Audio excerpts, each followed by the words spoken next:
Salam à toutes et à tous, bienvenue dans ce nouveau briefing Maroc 24. Si vous êtes intéressé par nos vidéos, n'hésitez pas à vous abonner à la chaîne et de cliquer sur la cloche de notification pour ne rater aucune de nos prochaines vidéos.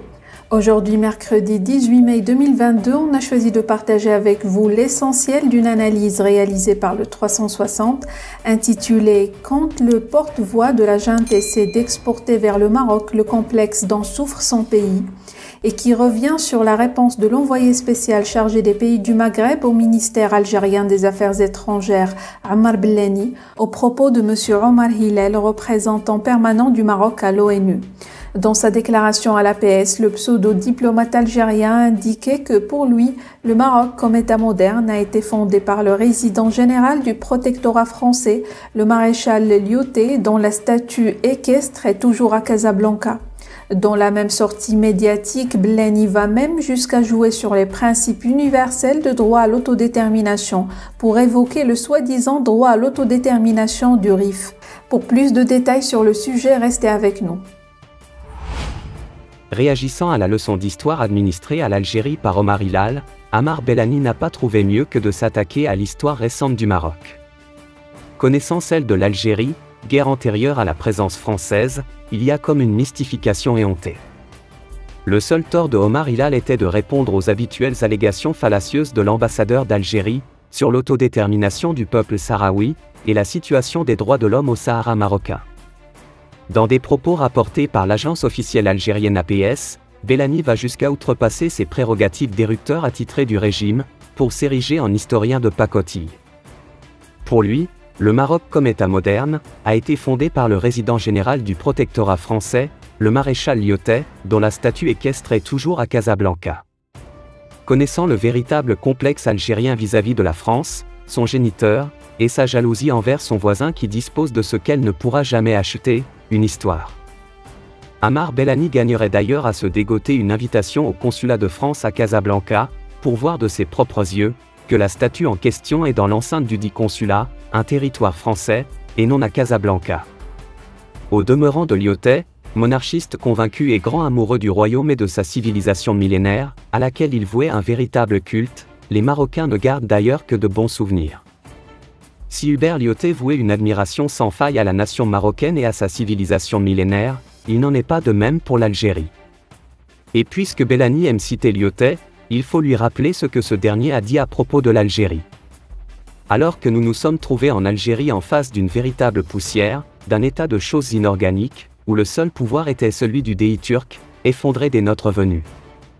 Au Maroc au contraire, nous nous sommes trouvés en face d'un empire historique et indépendant, jaloux à l'extrême de son indépendance, rebelle à toute servitude. Ceci est extrait du discours de Lyautey de février 1916 devant la Chambre de commerce de Lyon. Le caractère inorganique, véritable poussière de l'Algérie, nombre de chefs d'État français l'ont justement souligné, et ce alors qu'il était en exercice. En commençant par le général de Gaulle et en finissant par l'actuel président Emmanuel Macron. N'est-ce pas celui qui a cédé au FLN algérien, le destin des Algériens, qui s'en exclamait dans son allocution du 16 septembre 1959, en faveur de l'autodétermination des Algériens? Je poserai la question aux Algériens, en tant qu'ils sont des individus. Car depuis que le monde est le monde, il n'y a jamais eu d'unité, ni à plus forte raison de souveraineté algérienne. Carthaginois, Romains, Vandales, Byzantins, Arabes de Syrie, Arabes de Cordoue, Turcs, Français, ont tour à tour pénétré le pays, sans qu'à aucun moment et d'aucune façon, il y ait eu un État algérien, s'exprimait Charles de Gaulle. Le fils du général l'amiral Philippe de Gaulle, ne disait pas autre chose à l'occasion de la sortie de ses mémoires, le 12 janvier 2022. Dans un entretien accordé au quotidien français Le Figaro, il a livré un précieux point de vue sur l'Algérie. Nous les Gaulois, n'étions rien avant d'être conquis par Rome. Ils nous ont tout appris, l'état civil, le statut de la femme, l'héritage, les aqueducs, les fortifications, l'art de la guerre. Les Algériens c'est la même chose, nous leur avons beaucoup appris, plutôt que de parler de crimes contre l'humanité, estimait ainsi Philippe de Gaulle. Du lointain au présent, Emmanuel Macron entourait le 30 septembre 2021 de 18 jeunes, issus de familles qui ont vécu la guerre d'Algérie, lors d'un déjeuner à l'Élysée, a rappelé cette même vérité, s'interrogeant à juste titre sur ce qu'est l'Algérie. La construction de l'Algérie comme nation est un phénomène à regarder. Est-ce qu'il y avait une nation algérienne avant la colonisation française? Ça, c'est la question. Il y avait de précédentes colonisations. Moi je suis fasciné de voir la capacité qu'a la Turquie à faire totalement oublier le rôle qu'elle a joué en Algérie et la domination qu'elle a exercée. Et d'expliquer qu'on est les seuls colonisateurs, c'est génial. Les Algériens y croient. Après la question d'Emmanuel Macron, la junte a mobilisé ses médias, ses partis politiques et ses ministres pour dénoncer les propos jugés irresponsables du président français et exiger des excuses. Mais de quoi le président français allait-il devoir s'excuser ou faire acte de repentance? De faits historiques, bien établis et irréfutables?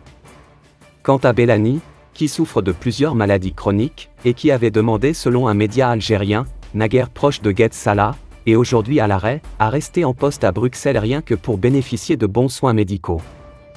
Il devrait garder à l'esprit le triste sort réservé à son collègue, qui était au puissant département Paix et Sécurité à l'Union africaine. Smaïl Chergui éructait tout aussi fort que Bellani, et il a fini sa carrière à Alger en tant que fonctionnaire vacataire au Parlement. Pour rester informé, je vous invite à regarder les vidéos Maroc 24 qui s'affichent sur votre écran.